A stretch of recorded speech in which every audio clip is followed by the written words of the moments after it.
Welcome to Something Positive for Positive People. I'm Courtney Brain. Something Positive for Positive People is a 501c3 nonprofit organization supporting people navigating herpes stigma. I know y'all probably remember, if you've been listening for a while, we started this in 2017, and in 2019 it became a nonprofit. And that was when I started raising money to pay for people to get therapy. And that was going well for a while until it wasn't. And we had a lot of issues there with expectations, with people, with I even heard, like, I wish you were my therapist. I heard that enough times for it to be a thing. And so here we are in almost 2025, and I am almost 300 hours into my yoga therapist certification program out of the 800 that I need to do.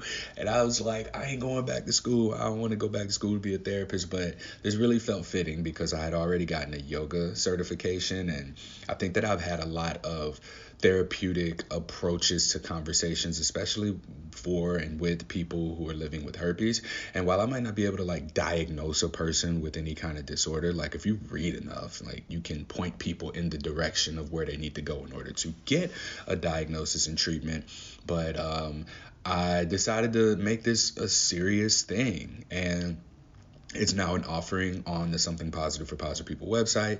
All of my board members unanimously support me going this avenue of being able to offer direct support to people with herpes. So be on the lookout for workshops, look for opportunities to connect through that. The spiritual significance of herpes is one of the most searched things, and people are looking for something more than just how do I disclose my herpes status, right? People are asking the question of what is there to learn from this. And in yoga therapy, there's a lot of philosophy and concepts that if I can find a way to communicate the big language and understanding in herpes language, so to speak, I think that people will find that on the other side of this, there is a much more fulfilling life. There's things that maybe you felt were missing, maybe even observations of what you thought being a thing that was missing is actually good that it's not there in your presence. So I hope to use yoga therapy to be able to support people who are living with herpes and navigating stigma. So far, I'm working with 3 people, 2 of which have gone through 5 weeks as case studies, and then one more is in that case study transition, but she joined a little bit late, so we'll have a couple more weeks before I can really speak to the conclusion of our work together. But the 2 clients that I have, one of them just wanted to introduce more movement, and a lot of what we talk about isn't even herpes related. And after our first round of sessions, it was just a matter of getting her moving and shifting some perspective on how she viewed aspects of herself that, maybe she was afraid of, maybe were unfamiliar to her. And we were able to just talk through. A lot of it is just talking. Sometimes it's checking in to see how you really feel about a thing. Because one thing that I've done that I never had tools for in the past was not just hearing what people say, but hearing what they're not saying or what they're not communicating, and being able to notice, voice changes or pauses, and be able to interrogate that lovingly so that we can get to the real issue. And I think people feel very like safe and comfortable talking to me about herpes because I'm open about having herpes. So that makes it a lot easier. Not to say that if you were to work with any other type of therapist or mental health professional, like that, you wouldn't be able to get that same quality of treatment. But I talked to someone recently on a support call who said she's not talking to her therapist about her herpes experience. And she even said, like, being able to speak about this with me was something that was more supportive than that had been. And actually, I've heard that more often. I paid attention to it this year. So I hope this ain't one of them things. People used to say, Courtney, you should be a personal trainer. And I became a personal trainer and I ain't getting no clients. So I hope this isn't the same thing. But even if it isn't, like, it is what it is. I have data to speak to. 15% of people say emotional stress is the main trigger for an outbreak. This is how they know they're going to have an outbreak. because of their emotional stress. And we see that yoga helps with managing stress. In fact, today, when I get done with this, I got to get ready for my yoga therapy class. This is the last weekend of the introductory course, and it's about yoga for stress management, or yoga therapy for stress management. And the simple way for me to explain what yoga therapy is, and you'll hear me talk about it as my knowledge grows and as I have more experiences, you'll hear me talk about it different ways. So if you like yoga and you like therapy, or you don't like both, or you like one, not the other, think about it as taking the best of yoga and the best of therapy and bringing it together. So I think that for a lot of people, therapy gives you the opportunity to, in a non-judgmental space, be able to speak to what's happening in your life, to be heard, to be rid of shame, and to be given some sort of guidance moving forward as to how you choose to navigate it. And I think that what yoga does, it's not the Pilates that we see from most yoga classes. The movement entices. The movement may encourage the flow of any feelings or emotions that may be festering in the body. Like, it helps us to identify, yeah, we're saying one thing, but what else are we needing to say? So the movement, the breathing, the meditation, the self-reflection, there's much more of a somatic or whole body experience to be integrated into the therapeutic practices. And that's kind of what I see yoga therapy as. Like, we go and we look for things that recenter, rebalance, recalibrate us, because we're off balance. And yoga therapy offers us tools to be able to identify those imbalances, and then to be able to, through movement, meditation, breathing exercises, find balance for ourselves. So that's how this all relates. And one of the ways that I'm looking at one of the clients that I'm working with, I won't say her name, I'll wait till the case study's out, but we came up with a relationship mission statement. She came to me because she wanted to figure out how to live with herpes, and she's someone who's into yoga herself.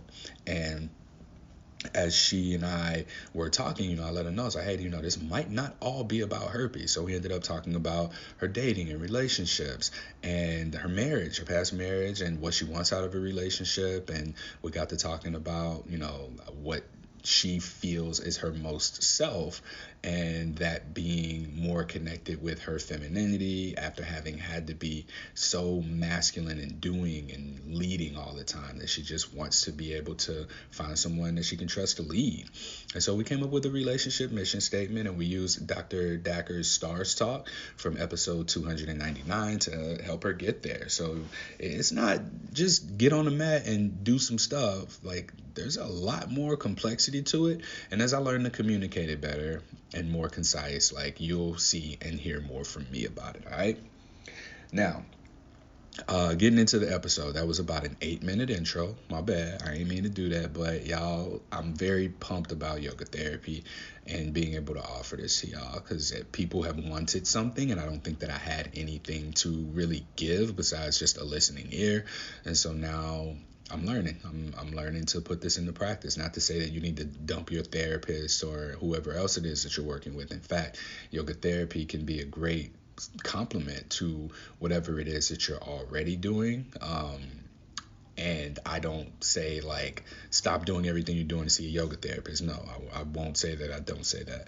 But if there is a specific thing that you're wanting to work on, it's not just a matter of getting coaching with Courtney where I'm just like hyping you up and shit like that. No, we're looking at what's there, taking your language, identifying what the narrative is, and then decide if we want to write a new story. And we'll do that through movement, breathing, and meditation and self-reflection. All right. Okay, enough of that, but visit the yoga therapy tab at SPFPP.org. And yeah, you'll be able to work with me if that's what you choose to do. All right, now actually getting into the episode. So I made some announcements about being more like stepping away from the podcast essentially and doing a show. I keep having things happen where it feels like that's not the thing to do. And this has been going on probably since I started this podcast even. where it feels like I need to redirect or I need to shift, and the shift is just not shifting, if you know what I mean, right? So I wanted to do this show on the last Tuesday of each month, but um, I don't, maybe this is like something to start for 2025, but I don't know how many people are going to really show up to that, right? Like, and maybe I just do it anyway, or maybe I just keep hosting the podcast. But I do a lot of trial and error things, and I want y'all to tell me, like, would you sit in on a live show? Are there concerns you have? What do you need in order to feel safe with sitting in on a live broadcast of me talking about herpes and stigma and maybe even interviewing people as well? I would really like to have your input so that I can like figure out myself, what do I want to do with this? Um, the podcast has been a great like resource. It's a free available resource for people to come get support, but there's a lot of episodes, and I think that one of the challenges I'm seeing is that Google may be seeing a lot of duplicate content, and it's hurting me as far as people being able to find it. So part of me thinks, okay, well, it's time to just do something different. We stop this at episode 400 and then we make it a show. But like I've just, my board members, you know, they trust me to do what needs to be done. We vote on the things that are necessary to be done, but like they're not the ones listening to the podcast. They're not the ones who are utilizing the resource. So I want to know from y'all so that I can like restructure what things are being done. I am prioritizing my part-time job. I'm prioritizing yoga therapy training, and I'm hoping to be able to make this an exclusive priority. I've fortunately, through a lot of hard work, a lot of social media, a lot of sacrifice, been able to have this be a supplement of income to be able to pay my bills and be able to continue to do this. But in order for this to be sustainable long term, for the longevity of it, like I really need to know what y'all are wanting. I know that people find a podcast. I have there's 6,000 ish people a month who visit Something Positive for Positive People, and I only know that because we have an ad grants campaign running where Google gives nonprofits $10,000 a month in search advertising. And so yeah, like roughly, and I think we get like, what's the click count? Like 140 clicks a day, but the impressions are through the roof, so people might not click the ad itself. But just this year, we got over 100 one-on-one support calls at this point. And I'm really busy, and I got to do better with the time that I have. So I'm wanting to hear more from y'all. Like, I need y'all to get involved with like the direction of this thing, because I'll look up and just be like, okay, well, I guess this is not what people are wanting. And then I'll get a message, hey, you haven't come out with a podcast in 2 weeks. What's wrong? It's like, damn. But life is happening, y'all. Life's happening. It's a little echoey in here. I just sold my TV. I'm getting rid of my stuff at this apartment that I just moved into on my own, which you probably heard about like in May. But I moved to New Jersey. I've been here 6 months. My girl and I are now moving in together. It's been a long enough time. It's been a while. So yeah, I feel good about this. I ain't moved in with nobody since 2017? No, 2016. And I was like, I ain't doing this shit again until it's been a year or plus. So we're past that year mark. I see this, like I said, this the one. Now, with that being said, though, I am going to be inconsistent until we settle in. So I just want to set that expectation because of what my priorities are right now. Between moving, getting approved for this house, I got to get new furniture. We got to put the stuff in there. I am also working, and the holidays are coming up. But that doesn't mean I'm neglecting y'all. And I'm also being more mindful of my social media consumption and use. So after I have something coming up with Plura, and I think that after that, like, y'all not gonna really see me active on social media. That's just not where I'm not seeing the engagement. Instagram doesn't really show my posts. Like I might just drop something and then get on, get off. If you need to contact me, you need to email me. I saw somebody that I had a conversation with on WhatsApp. I don't know how, but his message got into the archive, and I opened it, and this was from October. He like wanted to have another call, and it's like, yo, why didn't you go through the website? That is the best way to get in touch with me. I'm not on my phone nearly as much as I used to be. I am living life. I'm on the other side of this herpes shit, and my relationship is a primary focus, and I'm working towards building and creating a family over the next few years. So, yeah, I think it was fair for me to just announce this. And I want to shout out, man, I don't know if you want me to say your name, but there's a guy that I regularly talk to, and he's been real supportive from behind the scenes. And it was funny because after we went to go look for a house together, he sent me a voice message, and he listened to the previous podcast episode, and he was like, yo, whoever this girl is, you need to go ahead and marry her, or like, yeah, you lock it down. It sounds like she good for you, and she is. Like, she's definitely made me more grounded, right? And here's the thing about relationships too, man. Like, I think that a lot of what I've been filtering, like I see a lot more sex positivity, sex education, like non-monogamy stuff, like just in my face. And like I've chosen to follow it, and the algorithm has pushed more of it in my face.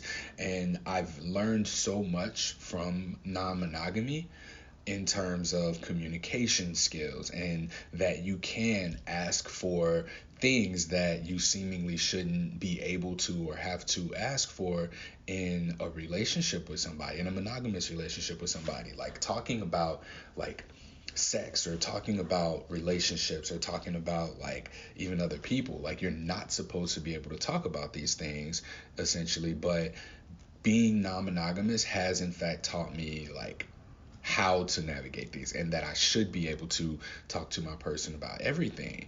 And while like that may not be the case for most people, I think that it really is important to understand what you value, what your values are, especially when you're looking at compatibility with somebody. And I say this because it's relevant to herpes. I think a lot of us do this thing where we want someone to want to be with us so bad that we overlook everything else, like all of the other things that are there that could confirm incompatibility. We just simply dismiss, or we're like, oh well, they like me, and that's that. And it's like, no, that ain't really how this supposed to work, y'all.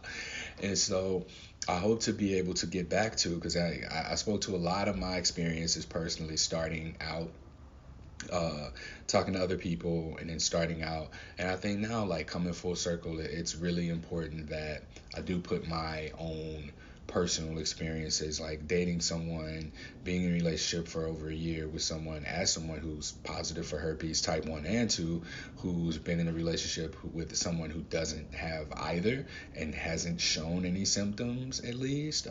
We haven't had any concerns at all. And the relationship is just, it's healthy, like that's it. And I'm able to speak to being on the other side of this. Like I think I saw that the podcast Horrible Decisions like rebranded or something, and the way that it looks is just like an evolution of maturity. And while I'm not necessarily rebranding or anything, I'm more so announcing that there's a transition here of maturity, because I'm not really getting a whole lot of podcast guests lately, in case you haven't noticed, but I also haven't been really putting things out there to get new podcast guests. I myself am probably going to be who's doing the most talking as we move forward, which I have been. I have been doing the most talking, but more so from a relationship perspective. I do have very strong beliefs that are being confirmed as I just look at the world, and even on social media, man. It's like two trains of thought, one of which is like divisive between men and women, and then the other is like not on the internet, where it's like, no, actually we need each other. And I think both demonize each other in a way, But that's something that I'll probably be exploring a little bit more uh, throughout like sharing my experiences. And as my algorithms changing, I am seeing more couples, more monogamous couples who are in healthy relationships. And I'm hearing from a lot of people who've been in sex positivity or non-monogamy who are just like, yo, I this is what I want, and they want like simplicity. So there is a wave, there is a shift of, people going out, having had their fun, did their things, built, hopefully long-standing relationships and connections, and then really coming back to their version of home. And I think that because there's so little representation of what a healthy, consciously monogamous relationship can look like, I think that we default to this non-monogamy thing. I had my Black Men's Emotional Wellness Symposium, and one of the conversations that we talked about was this idea of conscious uncoupling. And with conscious uncoupling, like the guy, him and his wife, they separated consciously and they did some work and then they were able to get back together. Now, everything else that's on the internet will tell you you never spin the block. You don't go back. You don't go back to your ex. That's toxic, right? But what if it's more toxic to just break up? What if it's more toxic to avoid and be dismissive of the work that we have to do? Like I've been saying this shit for years, that we don't become adults at 18 anymore. My dad had to go get a job before he was 18 because I was on my way. My mom, I remember she had always had a job when I was little. And now we go from high school to college, or maybe not really having to go to college right away. Maybe we got more leeway. We get to live at home with our parents. We get to eat the groceries. We ain't got to pay no bills. And there's a transition there of, if we do go to school, we can be in school for up to 8 years. And so we become 26 and we're 8 years behind where we should have been when we were 18 years old, right? And some people, I'm not going to say everybody graduates at 26. Like I was done when I was 21, 22 years old. I did an extra semester to double major. But at 22 years old, like I ain't know shit. Like I knew that I didn't have help, so I needed to be real stingy with my money. And that got me to where I'm at now, fortunately managing the money of two nonprofits and being a cheap ass all around, but still trying to get shit away for free, which I'm done doing because there was another issue. Like I wish that I could give away free shit, y'all, but I can't do that no more. It's unfortunate, nonprofit wise, like you got to give something. We can't. I had someone infiltrate my Zoom meeting, and just everybody was supposed to register. This might have been someone who registered. It could have just been a troll. Like the trolling is real. So we got to have some upfront cost and added security. So the added security is going to have to come at a cost as well. But that's a different conversation. Relationships, right? So we talk about dating with herpes, but nobody talks about relationships with herpes. And as I'm in my relationship, like I remember we first started dating and I was like, oh shit, like we never talked about what are we gonna do if you get herpes. She's like, all right, well, if I got it, I got it. Like I was like, well, what better person to get it from? Because I know everything you need to know about it. And it's just been so stress free in that sense. There have been other things, of course, that, relationships come with conflicts. You learn each other. You're learning conflict resolution. There's like the transition period of going from being single to in a relationship to being in a relationship with the person you're with and not viewing them as past relationships and having to change patterns and habits. And from what I've seen, it's very much been a presence practice for me because I have had to be more mindful, and I'm combating a lot of shit that I've been consumed by, according to social media, right? Like, your like jealousy being bad, or toxic monogamy things, like your partner should never want to possess you and all of that. Like, and I think that we need to be more clear in that different people like different things. And for me, I've always identified as somebody who really, really, really wanted to be non-monogamous. And last episode, I think I deconstructed that. But I've learned that I can do either, but the thing for me is what I'm choosing to do. And I think that society teaches us that we don't have a choice. Like it takes our choice from us. And what intentionality, what consciousness can do, and what me being in this monogamous relationship have done for me is bring more intentionality and presence into what it is that I really want. Like, what do I really like? I love being able to roll over and clap them cheeks in the morning without like the worry of, oh, you got to go on a date today, blah blah blah. Like there's intensity and intense emotions that can come from that. That can be fear, that can be jealousy, that can be love and joy, and also like this playfulness and like this rage, right?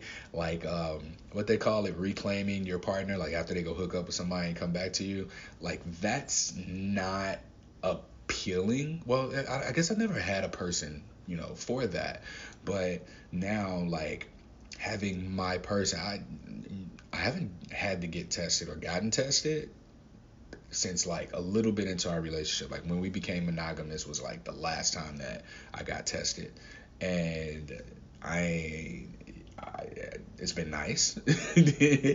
Not to say that you should be going to get tested. Like I know that that's not a concern on my radar. And because that's not a concern on my radar, I think that's freed me up psychologically and energetically to go to school, the yoga therapy training, right? And I say that, and it might sound crazy, but I look at what a healthy relationship can do, whatever your relationship orientation is, but as long as it aligns with you. And I've seen people on whatever end of the spectrum just like have these beautiful relationships and life outside the relationship. Like when you are aligned, when you are, taking care of yourself, you taking care of business, and you a fucking unit. Like I don't care what nobody say. There is things that I would not be able to or have been able to do without my girl. And flat out, because I was making decisions. I would arguably say that I wasn't making decisions, but I was doing things just unintentionally. Like unintentionally, there was no intentionality, and I was just like doing whatever I wanted to do and unable to see how a lot of that was, how it did influence me and how it would influence me later. There's examples I can probably give. I think about like just just just fucking. Like if you want to just fuck, like good for you, cool. But if your mind is on just fucking, what is your mind not on? Right? Like what are you not thinking? What are you not doing that you could be doing? And this is a question that I have to ask myself. I'm like, damn, what? When I was out here, when I was in Portland, like Portland was a wild time for me. And I meet this woman, and I meet her out of town, like doing what I do, like work stuff, for something positive, and we connected. Like we really connected, and over time, like I got to experience an unfamiliar type of connection and connectedness where I was just used to people just wanting to fuck me, or I was used to like there not being any like relationship intentionality. And part of another thing that I learned too is I'm responsible for leading those, especially as a man, and being the person who's like, all right, well, here's what that looks like. And a lot of times I found myself like asking people, all right, well, what do you want? And with her, what was so different is I told her, I was like, yo, this is what I want. I want this. You about it? You coming along for this ride? Like, I don't even think I asked. Yes, she said. She's like, you didn't ask me. You just told me we were in a relationship. Gotcha. Here we are. But yeah, there's more of that I would like to speak to, and just using my experience as something on the other side of this to give people hope of being able to find your ideal relationship, right? And there's people who, maybe need to get that out of your system. You need to date, you need to fuck, you need to have situationships. But let me be the one to tell you, man, like I this year have made the most money. I have trusted myself more than ever. Like for perspective, last year I made $15,000. I filed my taxes like I cannot believe I would not be able to get no sign a lease anywhere having made $15,000. And a lot of this is just as a result of consistency, of connections, of people who support me. Like it may not be quantitatively a lot of people who do donate or who support or who do podcast episodes, but it is in fact qualitatively like a very significant value to them, and they've been able to make contributions that allow for me to be able to support myself through this platform. So I'm very grateful to y'all. I'm grateful to them, and I want to keep this one short. And I want y'all to have happy holidays, man. I know people are like, what do you mean we're not celebrating? Fuck that shit. Like, I have way more positive memories around, Christmas, New Year's. Like every year around New Year's, we got into a fight, me and my friends in high school. Every year New Year's, and even a couple years after that. Like, I have really like pleasant memories of those times, and some of them haven't been pleasant. Some were not pleasant, but it's really beautiful to be at a place of transition into just like a clean slate. So I challenge y'all to create an intention, have an intention for yourself. Maybe that intention can be to get some yoga therapy with Courtney. Like, I want y'all to come work with me for 12 weeks, and we see each other 2 to 3 times a week, and you get some homework, right? Like, if we can make that happen and I help you in that transition into the new year, like, that'd be dope. But also, no pressure. Maybe just listen to the podcast episodes. Maybe you come to some of the workshops and learn something. So I'll be putting together events for that, to more so I want to bring things inward. I've got one thing coming up with Plura, and that might be it. There's something in March for another platform as well, but I'm fucking locked in. Like, locked in is the best. I just got chills when I said that, or maybe because it's cold, but I'm locked the fuck in, y'all. So excuse me, I did not mean to do that. Yeah, I look forward to this. We got our first training for healthcare professionals in February. It'll be in Phoenix, Arizona. We're going to be working with Affirm AZ. If you happen to be in Phoenix, or you happen to know like a photographer, videographer, I really could use somebody to come capture this event so that I can use it for marketing materials. This is one of the first in-person herpes related, STI related things that I can like get proof of that we do. Because so much of marketing and social media now is showing what you do more so than doing it.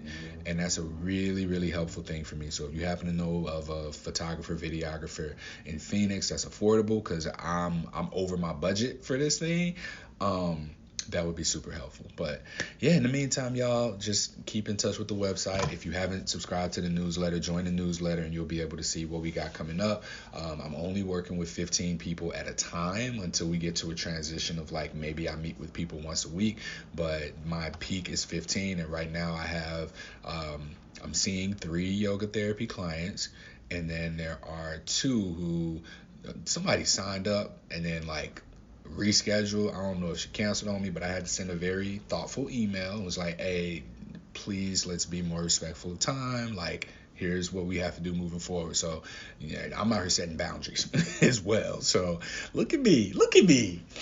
All right, y'all. I'm gonna go take my sniffling ass and clean this apartment up a little bit and get ready to show it. Hopefully somebody finna come in this thing, take over my lease, and yeah, I'll be recording podcast episodes as I can until I can get back into a routine of being in one place and having my setup to be able to come back consistently. All right.